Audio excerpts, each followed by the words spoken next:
আসসালামু আলাইকুম ওয়া রাহমাতুল্লাহি ওয়া বারাকাতুহু। নাহমাদুহু ওয়া নুসাল্লি আলা রাসূলিহিল কারীম, আম্মা বা'দ। ইন্না ইদ্দাতাশ শুহুরি ইনদাল্লাহি 12 শাহরান ফি কিতাবিল্লাহ ইয়াওমা খালাকাস সামাওয়াতি ওয়াল আরদা মিনহা আরবা'তুন হুরুম যালিকাদ দীনুল কাইয়্যিম। মহান আল্লাহ রাব্বুল আলামিন পবিত্র কোরআনের ইরশাদ করেছেন, নিশ্চয় আল্লাহ তাআলার বিধান ও গণনায় মাস 12টি, আসমান সমূহ ও পৃথিবী সৃষ্টির দিন থেকে। তার মধ্যে 4টি সম্মানিত। এটি সুপ্রতিষ্ঠিত বিধান বা ধর্ম। মিনহা আর বাতুন হুরুম, এই আয়াতের ব্যাখ্যায় বুখারী শরীফের এক বর্ণনায় প্রিয় নবী হযরত মুহাম্মদ সাল্লাল্লাহু আলাইহি ওয়াসাল্লামের এক riwayat দ্বারা জানা যায়, মিনহা আর বাতুন হুরুম তথা যে 4টি মাস সম্মানিত সেই 4টি মাস হলো 1 নম্বর জিলকদ, 2 নম্বর জিলহজ, 3 নম্বর মুহররম, 4 নম্বর রজব। এই 4টি মাস আরব বিশ্বে আইয়ামে জাহিলিয়াতের যুগেও প্রসিদ্ধ ছিল এবং স্বীকৃত ছিল। এই 4টি মাসে যুদ্ধ, বিগ্রহ, রক্তপান সহ ইত্যাদি অন্যান্য কাজ নিষিদ্ধ ছিল, যাতে করে এই 4 মাসে পবিত্র উমরা এবং পবিত্র হজ সহ বিভিন্ন কার্য সুন্দর এবং স্বাভাবিকভাবে সমাধান করা যায়।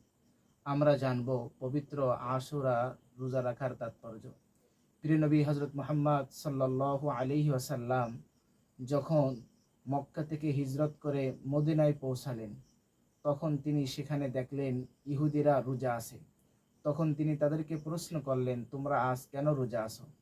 তখন তারা বললেন, আজ এই দিনে আল্লাহ তাআলা হযরতে মূসা আলাইহিস সালাতু ওয়াস সালাম এবং তার অনুসারীদেরকে ফিরআউনের জুলুম থেকে এবং তার সৈন্যদের থেকে আল্লাহ পাক মুক্তি দিয়েছিলেন এবং ফিরআউন এবং তার বাহিনীদেরকে আল্লাহ পাক ধ্বংস করে দিয়েছিলেন, মৃত্যু দিয়েছিলেন।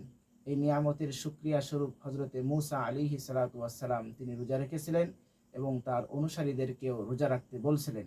বিশ্বনবী তাদের এই কথা শুনে তিনি বললেন, আমরা তোমাদের থেকে হযরত মূসা আলাইহিস সালাতু ওয়াস সালামকে বেশি অনুসরণ করি। এজন্য তিনি নিজে রোজা রাখা শুরু করলেন এবং হযরত সাহাবে কেরাম রাদিয়াল্লাহু তাআলা আনহুমকে রোজা রাখার নির্দেশ দিলেন এবং তিনি বললেন, আল্লাহ তাআলা যদি আমাকে জীবিত রাখেন তাহলে আগামী বছর আমি রোজা রাখব। বর্ণনাকারী বলেন, প্রিয় নবী সাল্লাল্লাহু আলাইহি ওয়াসাল্লাম আগামী বছর আশুরা আসার আগেই তিনি ইন্তেকাল করেছিলেন।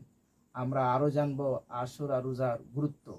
প্রিয় নবী সাল্লাল্লাহু আলাইহি ওয়াসাল্লাম হাদিসের ভিতরে ইরশাদ করেছেন, আফজলুস সিয়ামি বাদা রমাজান শাহরুল্লাহিল মুহাররম। প্রিয় নবী হযরত মুহাম্মদ সাল্লাল্লাহু আলাইহি ওয়াসাল্লাম ইরশাদ করেছেন, পবিত্র মাহে রমজানের রোজার পরে সবথেকে ফজিলত এবং গুরুত্বপূর্ণ রোজা হলো আল্লাহর মাস মুহররমের রোজা।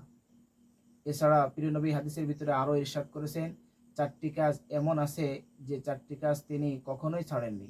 তার ভিতর 1 নম্বর হলো আশুরার রোজা, 2 নম্বর হলো পবিত্র জিলহজ মাসের 1 থেকে 9 তারিখ পর্যন্ত রোজা এবং আইয়ামে 20 তথা প্রতি আরবি মাসের 13, 14, 15 এবং ফজরের 2 রাকাত সুন্নাত।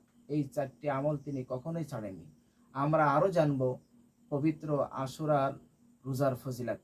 প্রিয় নবী হযরত মুহাম্মদ সাল্লাল্লাহু আলাইহি ওয়াসাল্লাম ইরশাদ করেছেন, যে ব্যক্তি পবিত্র আশুরার দিনে রোজা রাখবে, মহান আল্লাহ রাব্বুল আলামিন তার বিগত 1 বছরের জীবনের সমস্ত গুনাহকে মাফ করিয়ে দিবেন। সুবহানাল্লাহ।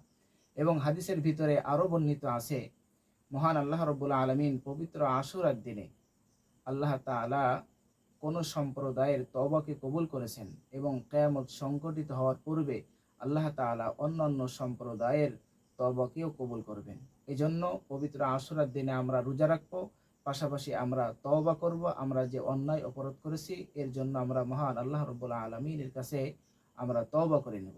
আর একটা বিষয় না বললে নয়, বিষয়টি হলো বিশ্বনবী হযরত মুহাম্মদ সাল্লাল্লাহু আলাইহি ওয়াসাল্লামের ইন্তেকালের 50 বছর পর প্রিয় নবী সাল্লাল্লাহু আলাইহি ওয়াসাল্লামের নাতি হযরত হুসাইন রাদিয়াল্লাহু তাআলা আনহু নির্মমভাবে কারবালার ময়দানে শাহাদাত বরণ করেন।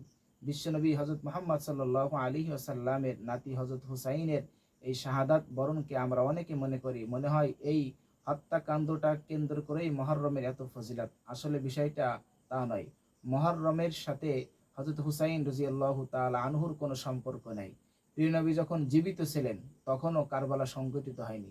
প্রিয় নবী সাল্লাল্লাহু আলাইহি ওয়াসাল্লামের ইন্তেকালের অনেক বছর পর্যন্ত হযরত সাহাবায়ে কেরামের যুগে কারবালা সংঘটিত হয়নি। প্রিয় নবী সাল্লাল্লাহু আলাইহি ওয়াসাল্লামের ইন্তেকালের প্রায় 50 বছর পর এই কারবালা সংঘটিত হয়েছে। কাজেই মুহররম মানে কারবালা নয়। হ্যাঁ, এই দিন যেহেতু একটা মর্মান্তিক ঘটনা, হযরত হুসাইন রাদিয়াল্লাহু তাআলা আনহুকে নির্মমভাবে শাহাদাত বরণ করা হয়েছিল, এই জন্য আমরা এই দিনে আমরা দুঃখ প্রকাশ করব।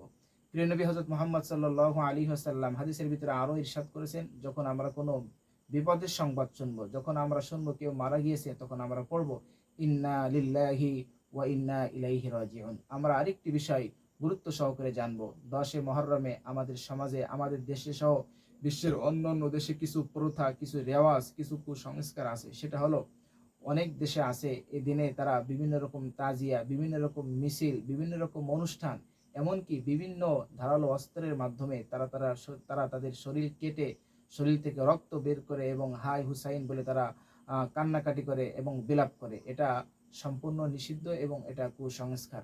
আল্লাহ তাআলা রব্ব আমাদেরকে সঠিকভাবে জেনে সঠিকভাবে আমল করার তৌফিক দান করেন। আমিন। আসসালামু আলাইকুম ওয়া রাহমাতুল্লাহ।